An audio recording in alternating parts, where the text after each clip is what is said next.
El guión, en realidad, escribirlo es más barato que hacer la película, en el sentido que una vez que ya está filmada, uno no puede hacer nada y cambiar cosas es carísimo. El guión es el lugar pe- perfecto para cometer los errores narrativos y arreglar cosas y editar. Presentarse a un rodaje con un guión mediocre o a media no es bueno para nadie, finalmente, porque eso se va a transformar en un problema a la larga y después al final los editores terminan haciendo parches, inventando cosas para poder solucionar problemas que venían realmente desde el guión. Costa Rica, tener una conciencia de eso y empezar a pulir desde ahí, desde el guión. Porque las historias están, o sea, ojo, las historias están aquí en Centroamérica, en Costa Rica hay historias muy buenas.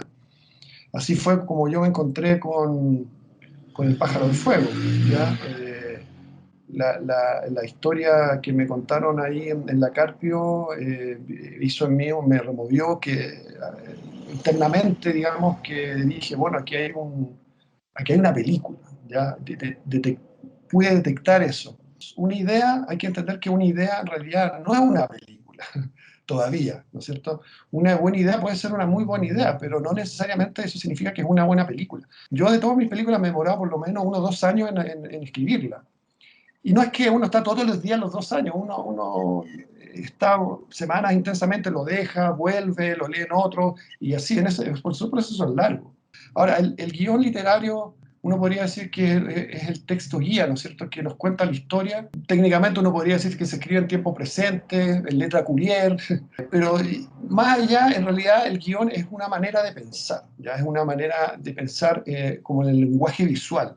Y ahí es donde el guión empieza a alejarse de la y no encuentra punto en común, salvo en que cuenten historias, pero de manera diferente, ¿ya? Y ahí a veces hay una confusión, yo pienso, de creer que un buen novelista puede escribir un buen guión, no necesariamente. O sea, la literatura tiene el lenguaje para enamorar, para generar ideas, y para mantenerte pegado al libro, ¿no es cierto?, al texto, no así, bueno, el cine son las imágenes y el sonido finalmente, ¿ya? Entonces, un guión está escrito de esa manera. Un guión en realidad no es un texto literario en sí, aunque se le llama guión literario, no es un guión que no tiene un valor literario como una novela. El guión en sí podríamos decir que es mucho más frío, porque describe imágenes muy concretas de lo que se está viendo, igual como si yo viera una película. Por ejemplo, si uno hablara del inicio del Quijote de la Mancha, en un lugar de la Mancha de cuyo nombre no quiero acordarme no ha mucho tiempo, eso no es cinematográfico, podríamos decirlo, porque es el lenguaje lo que lo hace rico, pero si yo eso lo transformo en un guión, tendría que hacerlo de manera muy concreta y fría. Exterior, La Mancha, día. Un hombre de unos 50 años, de barba larga, blanca, vestido de caballero andante, va en un caballo, en un jamelgo, y lo empiezo a describir.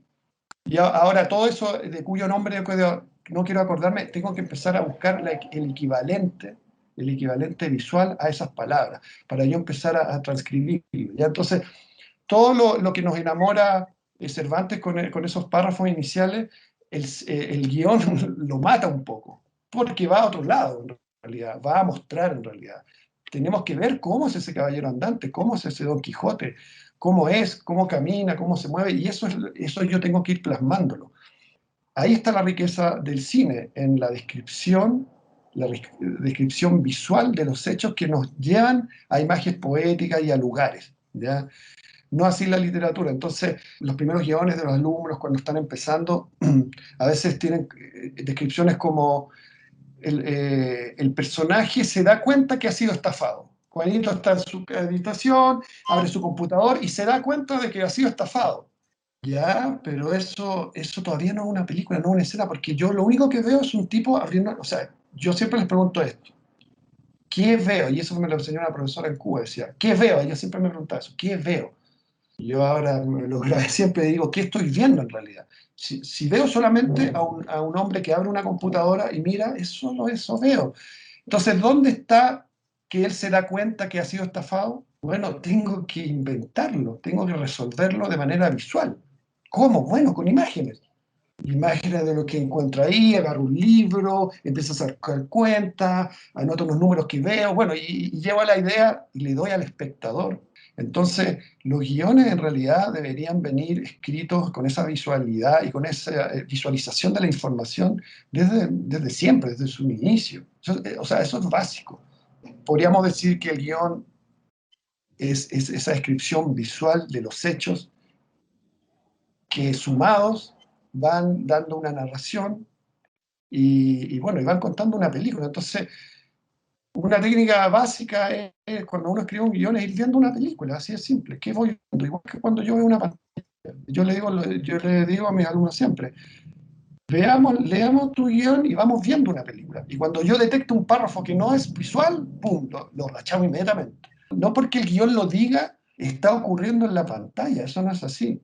No porque un guión diga una cosa, lo da por hecho. O sea, en la página el papel aguanta mucho, pero después hay que hacerse cargo. Entonces, un guión realmente bien escrito es un guión que tiene todo resuelto visualmente en cómo está escrito. Y da gusto, a veces cuando uno lee un buen guión, uno ve eso y va viendo una película y es muy rico porque no entra no es poético, no se da por las ramas, no es, ¿cómo decir?, rococó en su lenguaje, porque no sirve.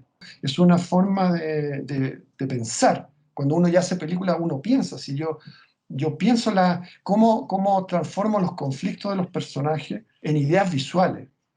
Cómo un personaje que está perturbado lo veo de manera visual. ¿Cómo hago eso?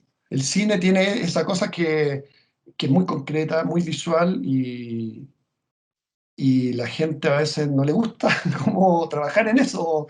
He visto también esto en los guiones, en querer contar con los diálogos. No es que esté mal, pero no es lo óptimo, es débil. El diálogo es débil en sí porque en realidad uno lo oye, va al oído, después va al cerebro. En cambio, la imagen es inmediata, es instantánea, resuelve inmediatamente. Ahí vale ese dicho de que una imagen vale más que 1000 palabras. En el cine se aplica 100%. Yo no saco nada con que los personajes cuenten la historia, porque no es el teatro, y ahí está la diferencia también con el teatro. O sea, en el teatro, por supuesto, los actores, los personajes tienen una gran carga narrativa, pero en realidad está en los diálogos. En el cine debería ser lo contrario. El diálogo está ahí para otra cosa, para caracterizar a los personajes, para dar cierto tipo de información específica o para ayudar que la historia siga adelante, pero no para contar la historia. Si yo pongo la historia en boca de mis personajes, eso es muy débil. También ese es un punto muy importante y también es un error inicial de guión, de tener esa tendencia a que los personajes hablen mucho. Es importante entender que el guión también no es los diálogos, porque la gente cree que un guión es los diálogos. Y no, eso es lo mínimo. Es una parte, por supuesto, una parte como que yo caracterizo también a los personajes, como les digo, pero la historia no está ahí, la historia está en las acciones que van tomando los personajes y las decisiones que van tomando y así yo voy armando mi personaje poco a poco. Lo que voy viendo es lo que me va diciendo cómo se siente mi personaje. Entonces es muy importante que las emociones de los personajes también tengan un equivalente visual, eso es fundamental. Si un personaje va a un bar y le dice a su mejor amigo entre copas, oye, acabo de matar a mi jefe, pero de casualidad lo empujé y se cayó, se pegó y no, se murió. Claro, es dramático, ¿no? Podría ser un giro en una historia. Pero todavía es débil, porque si la gente sobre todo hoy en día que mira el celular o no escuchó, bueno, te perdiste esta información. En cambio, si yo veo un tipo que está con un jefe y lo trata mal, y después lo vemos en su casa y lo vemos que va a comprar y compra unos fierros, y después lo vemos cortando con una sierra, después lo vemos en una pulpería, haciendo cosas que uno dice, pero qué raro, y de repente lo vemos en una azotea de un edificio y abre una caja y saca una escopeta armada por él, y uno dice, armó una escopeta, eso es lo que estaba haciendo, y vemos que se para ahí y mira hacia abajo y apunta, y vemos salir al jefe que hemos visto antes y ahí uno dice, ya entiendo, se volvió loco y terminó matando al jefe. O sea, eso es mucho más cinematográfico que el tipo que va en el bar y le cuenta al amigo. Fíjense, en todas las películas de seriales o de asesinos, de policía, uno en un momento ve cosas que acompaña al personaje y uno dice, no, como que y está siendo cómplice de lo que está ocurriendo. Entonces, incluso cuando hemos visto al asesino y el detective lo tiene al lado, queremos agarrar al detective y decirle, oye, el asesino es ese que está ahí, porque estuvimos con él la noche anterior, el día del asesinato. Entonces es muy importante saber cuándo voy a dar la información y cómo la voy a dar y a quién se la voy a dar. Si se la doy a los personajes o si se la quito a los personajes, si se la doy al espectador, se la quito al espectador. Y así voy jugando, es una montaña rusa. Y todo eso son puras técnicas de guión. Confundir una película no es malo, es bueno a veces incluso, que la gente se pierda, digo, no está entendiendo. Pero claro, eso dura un poco, hay que saber, hay que ser experto porque no podemos perder a la audiencia, pero lo confundo, pero después, ¡fum!, le tiro una información, no, claro, y lo vuelvo a subir al riel. Y así voy jugando con él, voy jugando con él, le doy, le quito, le doy, le quito. Entonces, eso nuevamente es puro guión, es puro guión.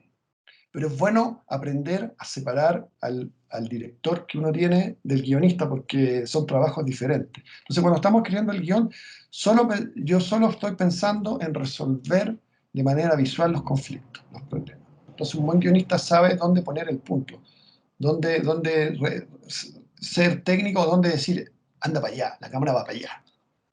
Eso es un plano detalle, eso es un plano medio. Incluso o movimientos de cámara lenta, uno puede decir. Yo he escrito, por ejemplo, secuencias de cámara lenta contando que el personaje cae y mira y se acercan las cosas. Y en el fondo estoy diciendo que es en cámara. Si yo lo leo, de alguna manera estoy diciendo que es en cámara lenta. Le estoy diciendo al director. Entonces un buen director lo va a leer y dice, esto es como cámara lenta y lo va a hacer en cámara lenta. Y ojalá siempre entendamos eso y vayamos en esa línea porque eso finalmente va a hacer que tengamos mejores películas y que todos hagan bien su trabajo. Porque si un guion está escrito de esta manera, los directores también van a hacer mejor su trabajo. Los que trabajan en la película también, los directores de fotos, los directores de arte, un guión va a tener descripciones visuales yo también de las locaciones. Hay veces que yo leo guiones donde dice, Juanito entra y se sienta en una silla, o sea, se sienta al final de la sala y se pone a hablar y empiezan los diálogos, pero bueno, pero yo digo, pero aquí yo les digo, tú tienes que trabajar con un director de arte, con un vestuarista, como el espacio, o sea, una sala grande, chica, mediana, de una universidad X, moderna o de pueblo, o hay una pizarra o un proyector, no sé, cómo es el espacio. ¿Por qué? Porque de un guión, acuérdense que de un guión va a trabajar un director de arte y un vestuarista y tiene que hacer una propuesta visual. Pero es importante que el guión entonces no solo tenga la acción y los diálogos, sino que también tenga descripciones visuales de los espacios y las atmósferas que están ocurriendo en la historia, porque eso va a permitir que los otros hagan la película. Si al final, ¿qué es lo que ocurre? Que los guiones eh, son para los demás, no es para uno. O sea, son los técnicos los que leen los guiones finalmente. En el mundo de la financiación de películas, bueno, ya podemos hablar de eso si hay tiempo, pero los productores y los que van a poner plata, él no lee guiones, esa gente no lee guiones, eso lee sinopsis, tratamiento, pero esa gente no te va a leer un guión jamás, nunca. O sea, esa gente va a leer el guión cuando ya le haya gustado todo lo que le enviaste, sinopsis, storyline, escaleta, bueno, una serie de documentos que vienen antes del guión. Ellos van a leer eso y cuando ya estén listos y ya vayan a sacar la plata, van a leer, ya leamos el guión y para ver que esté todo ya, por supuesto, para hacer un presupuesto más detallado, más experimental. Entonces, mi tercera película yo quería, realmente mi desafío era un desafío de guión, finalmente, porque quería contar una historia bien contada, donde quería hacer todo esto que yo les he ido explicando, de involucrar al espectador, que tenga una estructura, que un inicio claro, un desarrollo, un final, con puntos de conflicto, una cosa bien aristotélica, ¿ya? De actos, de momentos. Eh, pero no sabía muy bien qué, pero decía, no, mi próxima película tiene que ser, porque la otra ha sido un poco rara, ha sido muy experimental. Que es bueno, ha sido bueno y malo porque he perdido público, pero he ganado experiencia también. Uno experimenta porque eso es importante también, creo yo. Pero bueno, la cosa es que quería hacer eso y yo trabajando con un amigo que estaba haciendo un documental en la Carpio, yo estaba haciendo el sonido, grabando a los chicos también ahí, estuvimos como un año yendo a la Carpio, grabando este documental que se llama Los Maes de la Esquina. Y ahí, bueno, conocí a un personaje fantástico que se llama Larry Oliva, que es el protagonista de la película El pájaro. Terminó siendo el protagonista. La verdad es que a él lo veo y es muy histriónico, muy natural frente a la cámara. El tipo era fascinante porque Yo a veces le decía por diálogo, oye, repite porque no quedó bien, porque pasó un avión, entonces repite más o menos lo mismo. Y él lo hacía igual, igual que, o sea, repetía el diálogo sin ser actor, repetía el diálogo igual y mejor aún, incluso, y se ponía a improvisar y sacaba cosas nuevas. Entonces, hacía lo que hacen los buenos actores, de que cada toma que hacen es mejor, así, como que, y él sin tener experiencia. Y yo, wow, me quedé como alucinado con su naturalidad frente a la cámara y su manera de improvisar y sentirse muy cómodo y natural en sus acciones. Yo me quedé con esa idea y yo siempre lo veía, oh, este podría ser un personaje de una película. Pero en uno de los días me llegó una historia ahí que cuenta uno de los chicos de la Carpio, amigo de este chico, Larry, sobre una avioneta, porque al lado de la Carpio está el aeropuerto de Pavas, de estas avionetas, ¿no es cierto? Entonces, hace unos años, hace varios años atrás, cayó una avioneta ahí, en el río que bordea la Carpio, y venía cargada, la avioneta venía cargada con cocaína, con droga. ¿Ya? Entonces muchos vecinos bajaron al lugar y empezaron a robar droga antes que llegara la policía. ¿Ya? Entonces, ¿qué pasó? Que después mucha de esa gente que robó droga tuvo problemas, empezaron a contar historias alrededor de eso que había ocurrido. Entonces yo dije, wow, pensé así, esto es como una película, realmente tuve esa imagen, sobre todo de ese avión que ellos me dijeron, nosotros estábamos acá, los chicos me contaron, yo estábamos acá y vimos el avión que venía cayendo, ¡pah! Y cayó aquí, en el río. Entonces después ya yo con mi mentalidad de guionista le puse que venía en llamas y todo eso, bueno, porque en realidad no venía en llamas, cayó. Entonces me lo imaginé como un pájaro de fuego. Pero tenía una idea nomás, y era una buena idea. Pero no tenía lo otro que hemos estado hablando ahora, que es o sea, una idea, no era una buena película todavía, no tenía una película, tenía una idea. Tenía una cosa visual, un momento, un avión cayendo en el río y cómo ese río, o sea, esa caída de ese avión marcó un antes y un después en la comunidad. ¿Ya? Entonces, ahí es donde ya empecé a aplicar todo lo que es el guión y decir, bueno, si voy a contar una historia, necesito un personaje que se haga cargo de esta experiencia, de meterse a ver qué fue lo que pasó con este avión, qué significa que un avión haya caído ahí, cómo va a influir en la vida de las personas, de una comunidad. Tiene que haber un antes y un después, es un punto de quiebre, un punto de giro importante en la película o en esa historia inicial. Uno puede empezar de muchos lados, ¿no? En realidad en eso nunca hay una fórmula, uno puede empezar, en este caso de esta imagen, que es la primera idea, ¿no es cierto? Pero yo recomiendo siempre que lo mejor es empezar con los personajes son importantes, porque son los que a través de quienes vamos a vivir este viaje, si podríamos llamarlo así, que es la película, ¿no? Una película. Entonces, empiezo a preguntarme quién es este personaje, quién podría ser. Bueno, como tenía este chico Larry, dije, bueno, si es Larry, él y su vida, ya que lo conozco ahora, conozco a los chicos, su problemática, sus problemas, sus líos con drogas y todo lo que hay ahí. Y ahí empecé como a armarlo, pero también pensando, bueno, pero tampoco quiero hacer un documental de la Carpio, porque la Carpio ya estamos haciendo uno, de hecho, cuando yo lo conocí era un documental, entonces no era contar lo mismo. Tenía que ir más allá, tenía que buscar otra cosa que fuera como un mundo. Entonces dije, ya, voy a tomar la Carpio, porque la Carpio visualmente es muy bonita. Al principio estuvimos hablando un poco que es una comunidad que uno entra, pues tiene una pura entrada y está rodeada por dos ríos, entonces es como una isla. Entonces, de hecho en la película los personajes, uno le dice al otro, ah, volviste a la isla, hablan como de la isla, ¿ya? Y ya en mi casa yo empecé como a armar una estructura que siempre es necesario para poder contar esta historia de cómo se van a mover, quién es este personaje, qué es lo que quiere. Y ahí viene una serie de herramientas y técnicas que están en todos los libros de guión y seguramente ya lo han escuchado de profesores de guión o todo, que cuál es el protagonista, cuál es su objetivo, qué es lo que quiere, que en realidad es cierto, son preguntas realmente válidas e importantes de hacerse. ¿Qué quiere ese personaje? Ahí uno se empieza a dar cuenta que los personajes tienen una meta externa, por así decirlo, gráfica, clara, como decir, ah, quiere subir la montaña, entonces la película se trata del tipo subiendo al Everest, la montaña, por ejemplo. Pero esa historia en realidad esconde otra historia, esa es la historia siempre más interesante que en algún momento aflora, que no es la evidente. En realidad lo que su objetivo, claro, es llegar a la cima, pero en el fondo, cuando uno llega a la cima y hace la película para llegar a la cima, uno se da cuenta que él estaba buscando, por ejemplo, autoestima, en el fondo. Estaba buscando ser querido, ser apreciado por su familia, por ejemplo. Y esa es la trama principal, porque es como él sube y le cuesta y todo, y bueno, y todos los obstáculos que va a tener, pero en el fondo siempre se está tratando de una persona que está sacándose otro viaje interno, personal. Entonces, si uno puede encontrar en la historia eso, como el viaje externo, que es evidente siempre, porque es la trama principal, en este caso subir la montaña, ¿dónde está la subtrama? Perdón, no la subtrama, ¿dónde está el viaje interno del personaje? ¿Qué es más fácil? Ir a lo gráfico y lo práctico. Ah, quiero subirlo a Himalaya. Y paralelamente voy armando el personaje, su descripción, quién es, por qué quiere subir el Himalaya, quién es realmente, de dónde viene, dónde estudió, cuál es su familia. Bueno, entonces uno arma el personaje, hace su Biblia de personaje y paralelamente va armando la trama. Va a subir, cómo se la ingenia, dónde consigue la plata, quiénes son sus guías, cómo se consigue el equipo. Bueno, son dos mundos que en algún momento empiezan a juntarse y empiezan a ser uno, a ser uno.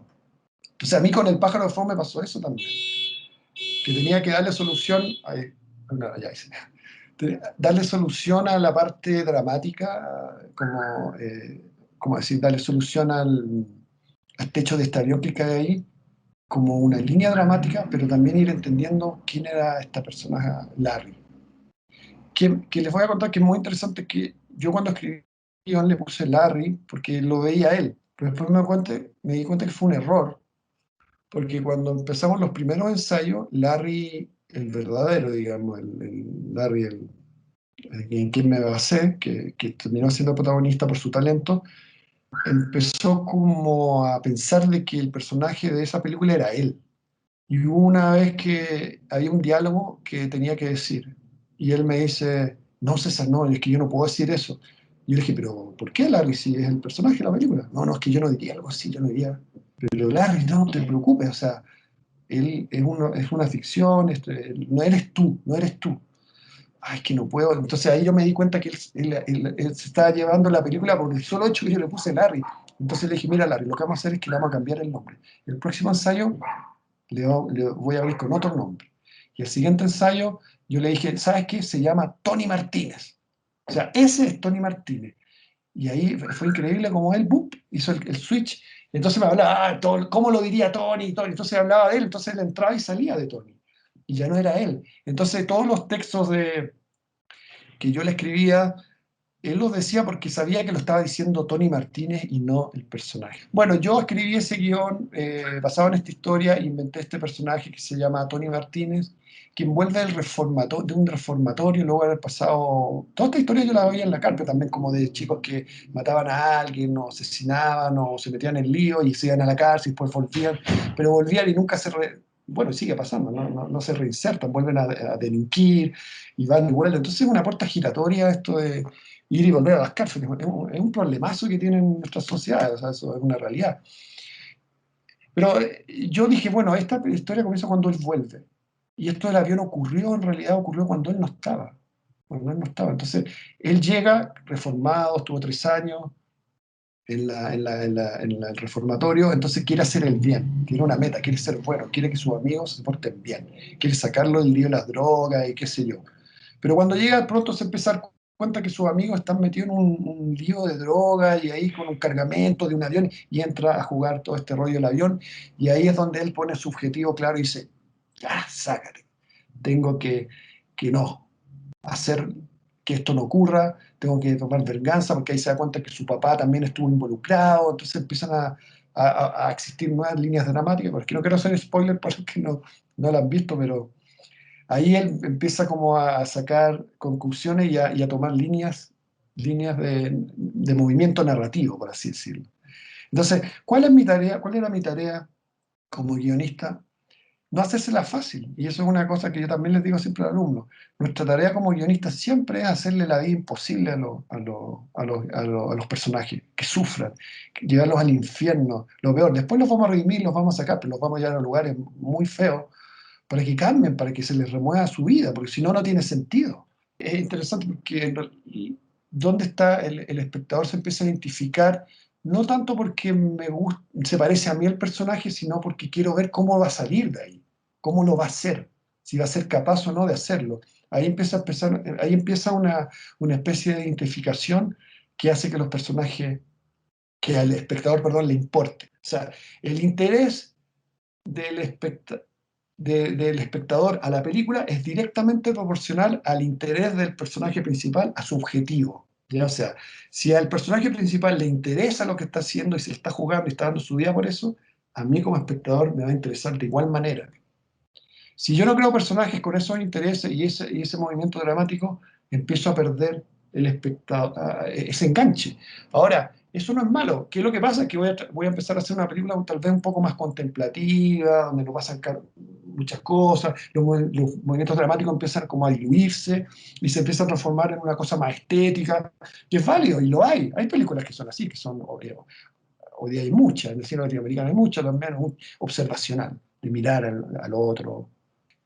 Bueno, yo soy más, me gusta la historia, entonces juego más del otro lado, porque me gusta involucrar al espectador y que sienta identificación, pero no identificación, repito, a parecerse a los personajes, sino más bien entenderlo, conocerlo, saber por qué hacen lo que hacen para poder yo seguirlo.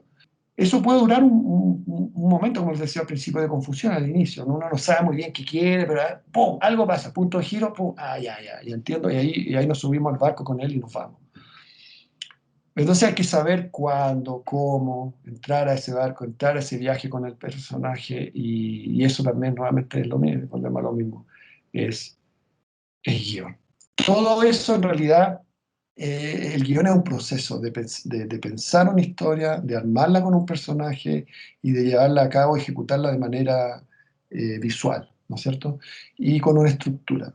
Bueno, otro día podemos hablar de estructura porque también es un temazo, que es como esto de los actos uno, acto 2, cómo se desarrollan los puntos de giro, qué es tensión realmente, cómo yo creo una tensión, qué es el conflicto realmente, también es un temazo. Hay mucha literatura de eso, muchos libros de guión que son muy interesantes.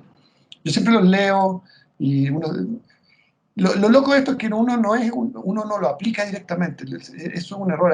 Incluso en Estados Unidos hay muchos libros así, como aplique esto y le va a ir bien. No es tan así, es mucho más orgánico. Es un ser viviente la película, es muy loco. Entonces, es bueno saber esas teorías, es bueno entenderlas, pero hay que dejar que eso fluya solo, que vayan saliendo las cosas. Estar al tanto, por supuesto, pero dejar que esas cosas empiecen a aparecer y si uno las detecta, bueno, ahí empezar a manejarlas, pero no imponerlas, porque ahí se transforma en una cosa de buscar una fórmula y es muy complejo eso. No caer en el cliché y en una serie de otras cosas. Entonces, para ir cerrando, eso, el guión va a ser agarrar nuestra idea, desarrollarla, trabajarla, y por sobre todo, y esto es una frase de William Goldman, el guionista norteamericano, es escribir es reescribir. Y es cierto, o sea, escribir solo tiene sentido si uno reescribe. Si, generalmente las primeras versiones, Hemingway lo decía también, la primera versión de cualquier cosa siempre es una porquería, una mierda, de hecho lo decía. Y es verdad, la primera versión tiene una carga emocional muy grande para el que lo hizo. Entonces uno cree que es bueno. Hace la primera versión y dice, ¡ay! Lo hice porque hay un triunfo realmente en la primera versión de guión y uno quiere que lo lean. Pero hay que aguantarse. Realmente la primera versión no es buena, nunca es buena, es muy raro, es muy raro, es muy raro, eso no existe. Eso se lo va a decir cualquier guionista cineasta, ninguna. Versión 8, 10, 12, por ahí va, pero no la versión primera, nunca, nunca. Esa guárdense, déjenla ustedes, celébrenla, se van de copas, se van con los amigos, dicen que la tienen, pero no se la pasan a nadie. Eso es un error. Uno comete ese error, yo he cometido ese error, alguna vez lo cometí. Y claro, cuando te dan el feedback de vuelta, uno se da cuenta, en realidad no pensé en eso, no pensé en nada, y te empiezas a dar cuenta que no pensaste en un montón de cosas. Porque cuando uno sigue una línea, pero después hay que tener la capacidad de salirse y mirarlo desde fuera, con ojos de alguien que no sabe nada, que lo ve por primera vez. Y el guionista tiene un gran problema siempre, es que a veces da cosas por sentado, porque como él lo escribe, como uno lo escribe, uno sabe, pero nosotros no necesariamente. Entonces hay que tener esa capacidad y es bien difícil, pero es pura técnica. Yo con el tiempo la he ido puliendo, de salirme y leer mi guión como si fuera 0 kilómetros, o sea, como si no supiera nada. Hago ese ejercicio y me empiezo a dar cuenta de cosas, ¿ya? Eso es importante. Entonces, el escribir es reescribir. Eso para que se lo graben y el guión va a ser una organización, uso de herramientas, colaboración, humildad, tenacidad, libertad y reescritura. ¿Ya? Hay que tener humildad porque esto no es para uno, uno no lo escribe para uno ni para la abuelita, uno lo escribe para que lo lean los otros. Y los otros siempre, siempre van a opinar y uno no quiere escuchar lo malo, pero al final, de verdad, lo mejor que te puede pasar es que te digan lo malo, porque ese es el lugar mejor, es en la mejor posición que puedes estar cuando si quieres hacer una película, que te lo digan ahí, porque cuando te lo dice el público y te tiran tomates y huevos, ya no hay nada que hacer, la película ya está hecha, no puedes volver atrás. En cambio, en el guión puedes volver a tu casa y repensarlo y reescribirlo. Entonces, hay que escuchar a los otros en esto.